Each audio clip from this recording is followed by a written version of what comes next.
Good morning, everybody. It is Tuesday, November the 3rd. It's election day and very important day for our country today to decide who is going to be our president for the next 4 years.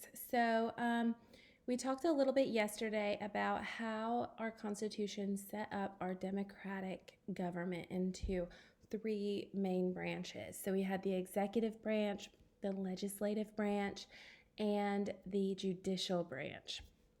Our executive branch is the branch that the president is included under. So that includes our president, our vice president, and our president's cabinet. So the cabinet is made up of different people who advise the president. So everybody has the name secretary something. So we have like Secretary of State, Secretary of Treasury, that kind of thing, Secretary of Agriculture. And that person's job is to oversee the main issues in their one specific department around the country. And every week they meet with the president and they advise the president on some of the issues going on and give him some advice as maybe something he should do about that. So those people are nominated by the president and they have to be approved by Congress in order to be in the president's cabinet. The president can fire them at any time. So they don't just have a term like the president gets elected, he's the president for 4 years. It's very hard to fire the president. But these people, if the president is displeased with their work, he can hire somebody else to do that job. Alrighty, so that is, let's talk a little bit about the legislative branch. We're also going to be voting for some people in that branch today. That is the branch that has Congress and our representatives, and our Senate. So they are the ones who are creating the laws mostly, and have the representatives come from each of the 50 states. They're elected. I'll be voting for our Tennessee state senator today, and they communicate with our state government back in our capital, which is Nashville, and they stand up for what the majority of the people in Tennessee want to see happen in our government. All right. The judicial branch is made up of our Supreme Courts, and we're not going to really talk about that one today. All right, so the main thing we're going to do today, first of all, let me give you an update on me. So I heard back from the doctor who did my coronavirus test today, and my test was negative. However, I do have a little bit of a cold going on, and since it's kind of hard to tell if I just tested too early or what the deal is, they told me to stay quarantined and wait a few days and get another test just to be sure. So I'm going to wait, and this weekend I'll go get another swab, and hopefully that one will also be negative. So most likely we won't be going back to school until next Thursday, Mr. Andy said. So we've definitely got this week and a few days of next week that we will be seeing each other on the YouTube channel. Alrighty, so our plan today is that I am going to introduce you a little bit to some of the candidates who are on our ballot, okay? So today what everybody's voting for, some states are having general elections, and so our general election means that we're voting for people within the state. And those people in particular who are up for re-election are our Tennessee House Representative. So we come from District 22, and that representative is Dan Howell. And we're also voting for the State Senate District. We're from District 10, so this is for our state government.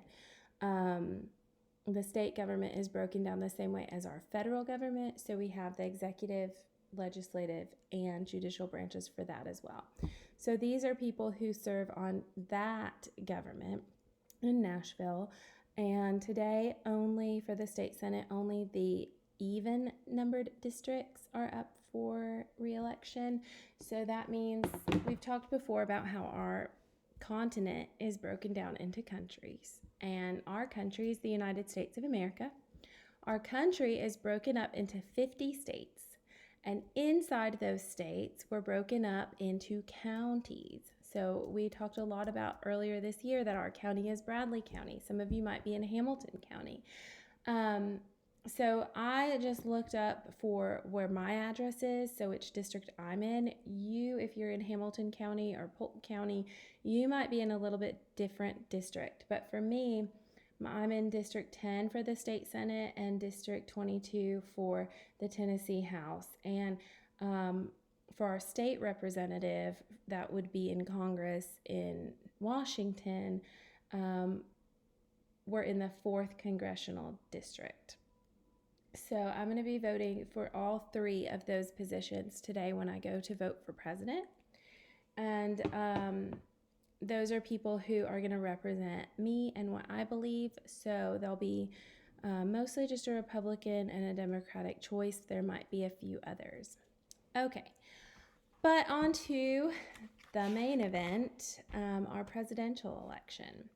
So I'm just going to introduce to you a little bit. There's a whole ton of information on these people and what they believe in.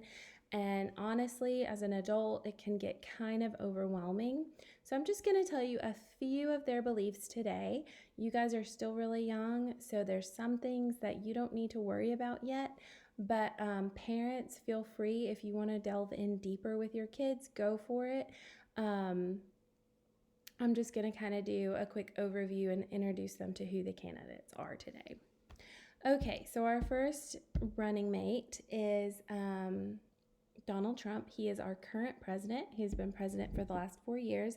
And his vice president is Mike Pence. They are part of the Republican Party. All right, so some of the things that Donald Trump is working towards doing and wants to do for our country. He wants to bring more jobs to American soil, and that was one thing he was really working on before we had our pandemic. Now, unfortunately, when you're in a pandemic like this, not everyone can go to work, not all businesses can be open, and so no matter who our president was right now, we would probably have definitely similar issues with how many people have work. He wants to enforce immigration laws. So that means that he wants, when people want to move to our country, he wants them to go through the government first and become a citizen instead of just coming over and making a home for themselves. He wants to bring down healthcare costs for people. So the cost of prescription medicine can be really expensive with or without health insurance. He doesn't want to have a universal health care plan, which means that the government pays for everything. He wants people to be able to afford health care, and he wants the medicines and things to be affordable for people. He wants to tighten the rules for federal employees. So he wants to make sure that everyone in the government is actually following the rules and doing what they're supposed to do for the people.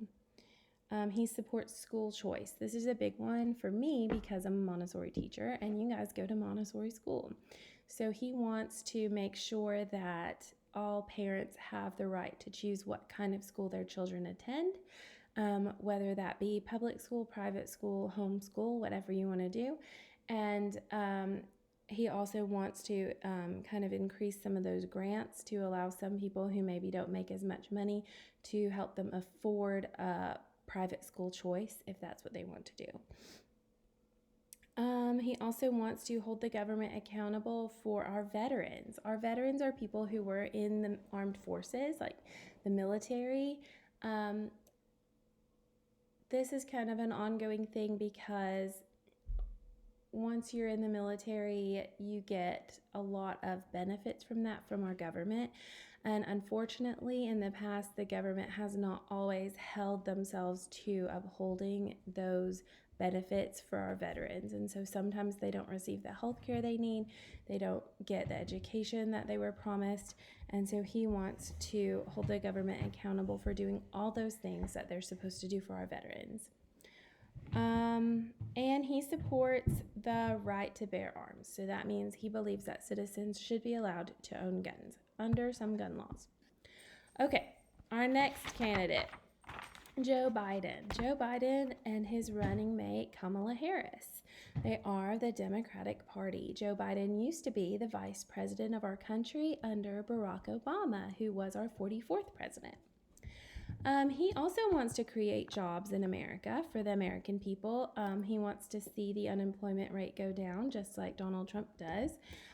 He wants to reform some taxes. So he feels like some people who make more money maybe should be taxed more to kind of even that gap out a little bit.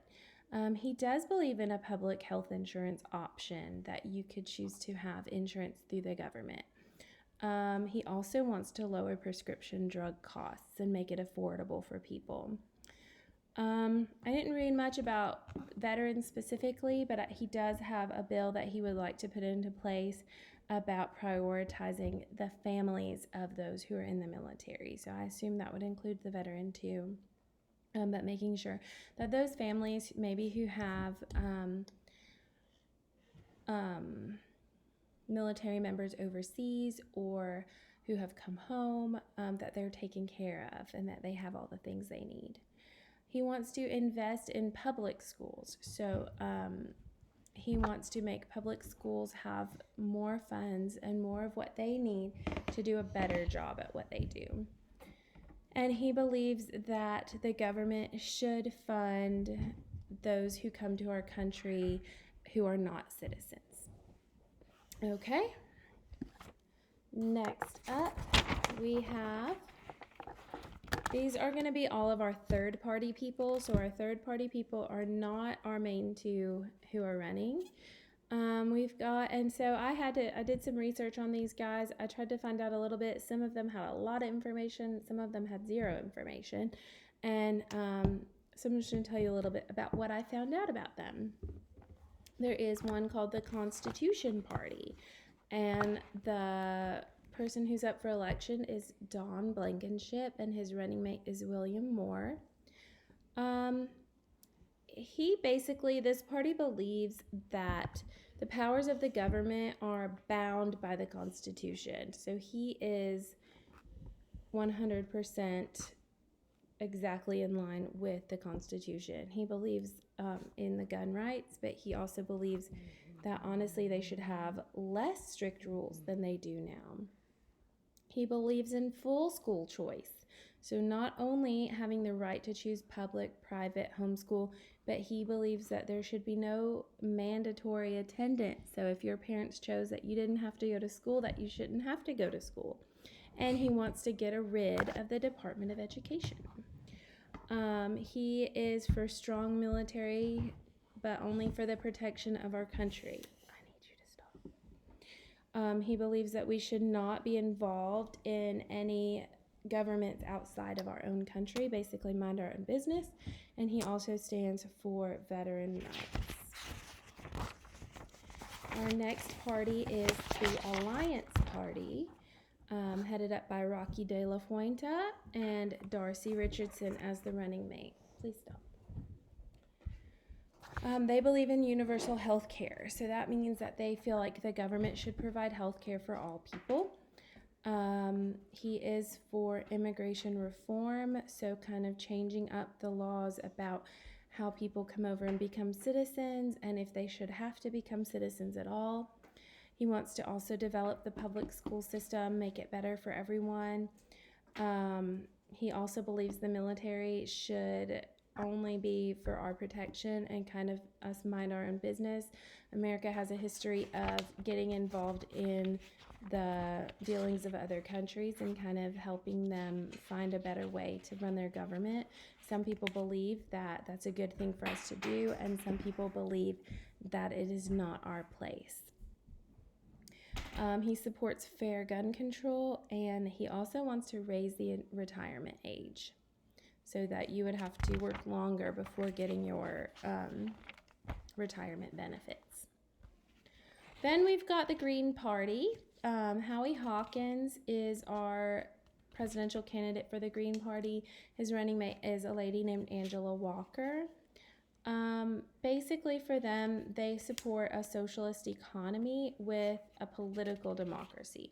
So they believe that economically things should be more fair and spread out across all ranges of people, that there shouldn't be super rich people and super poor people.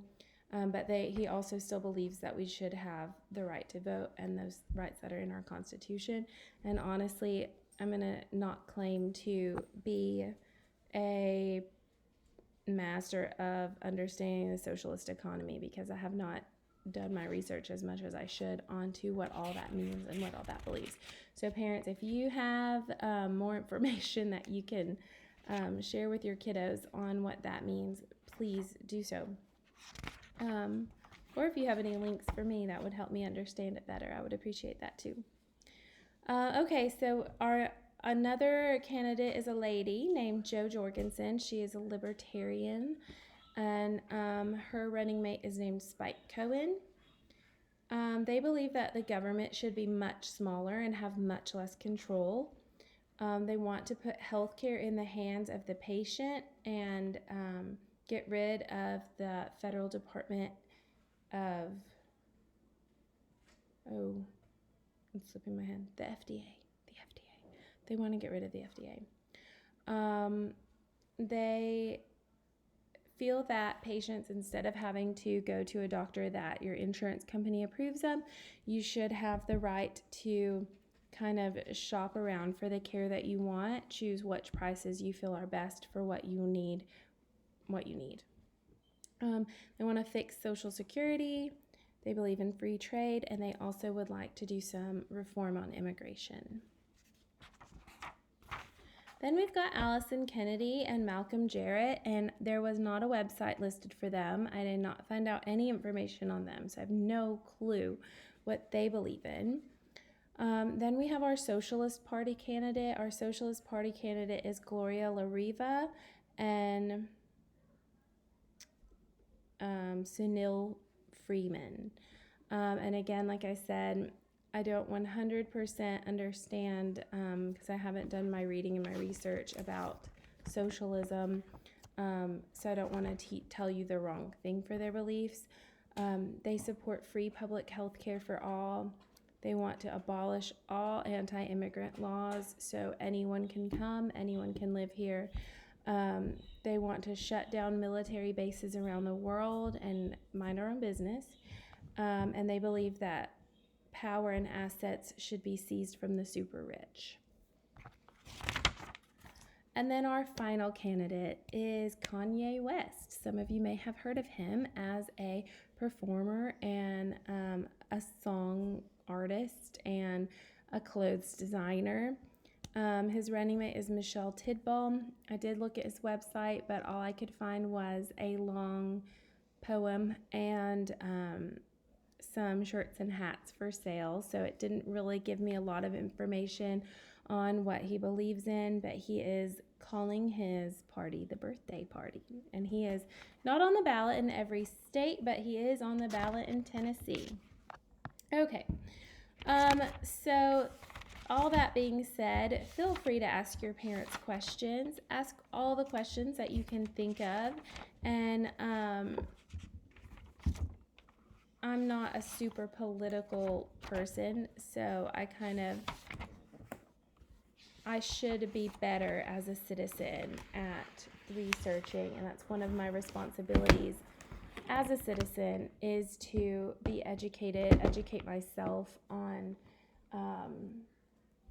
the candidates and the issues at hand, and that's one thing that I've been working on as a grown-up, and so hopefully you guys will start earlier than I have and do better than me at that when you are old enough. But okay, your challenge today. One of the big points, one of the major issues that our political candidates deal with are environmental issues. How are we going to keep our environment clean? What are they going to do to provide for clean energy sources? What are they going to do about global warming and all those things? And so you have an environmental challenge today, okay? You are going to create a small oil spill. So all you need to do is find some sort of kitchen container that you can put some water in. If you want, you can, if it's okay with your grown-up, you can use food coloring for it. And then you're going to need some sort of oil from around the house. So this could be cooking oil, it could be vegetable oil, olive oil, it could be coconut oil, it could be baby oil, whatever kind of oil you have around the house that will not mix with water. And your job is to try to clean that oil spill out of the water without soaking up too much water. So sometimes in our environment, we are careless as humans and we pollute our earth, and that pollution can really, really harm our wildlife and our creatures and our animals that we love so well. And part of our human responsibility and responsibility as good citizens is to clean up after ourselves. So sometimes there are oil spills in the ocean, and it really, really harms the entire ocean biome and all the creatures that live there. And there are people who go and clean it up. So your job is going to be to try to find things, what cleans up your oil spill the best, and how challenging is it to clean up. If you have fake like craft feathers, you could put those into your oil spill, anything that you could use to be kind of a pretend sea creature, or maybe a bird that might have been, gone down for fish and got oil all over its feathers, and kind of see how hard it is to clean that off. Some of the things you might want to use to try to clean up your oil spill might be a kitchen sponge, paper towels. You could try a terry cloth rag. If you were trying to clean your feathers, a lot of things that they'll do, or one thing that they do in real life, when they go to rescue the animals from the oil spill, they'll clean them with Dawn dish soap. Because it cuts grease. So you can try whatever your grown-ups are fine with you using. Make sure you ask permission before ransacking your kitchen to create an oil spill. And let me know how it turns out. If you want to snap a picture of your oil spill and send it to me and let me know how your cleanup goes, I would love to see it. And the last thing that I'm going to do is let you see Milton. Hang on one second.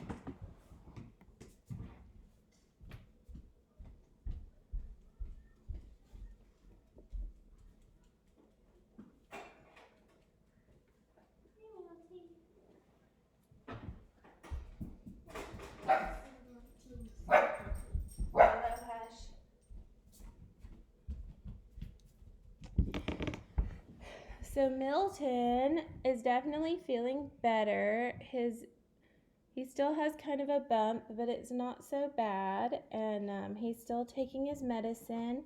He has until next Wednesday on his medicine, but I can tell he's feeling better because he has been eating a ton, and his little belly is huge. So I don't know if he thinks he's going to be hibernating soon, or if he's just feeling a lot better and is able to eat a lot more. So he's definitely looking happy and healthy and sleepy. And as soon as we can come back to school, I'm going to bring him with me so that way you guys can see him again.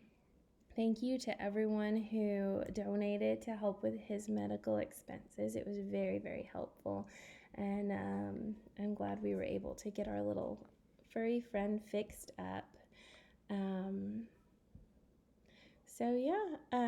The only other thing about me that I found out, since I'm still quarantined, I did call the county election commission, and I do still get to go vote. So all I have to do is go to their office, which is at the courthouse in downtown Cleveland, and I'm going to park in the parking lot, and I'm going to call them. And I'm going to stay in my car, and they're going to come down and bring me a paper ballot. So normally when you go vote, it's like a computerized machine, and you can go and there's walls up so no one can see you because it's private. And it's your choice if you share who you vote for or not. And so it's private, so they'll bring me one that's just on paper and bring it to my car, and then I'll fill out the paper and give it back to them, and then I'll drive back home. So I'm pretty excited that I still get to do my civic responsibility of voting, and can't wait to see. Tomorrow we should have results and know who our next president's going to be. All right, guys. Well, I miss you terribly, and I hope that you are all feeling well, and I'll see you soon. Bye-bye.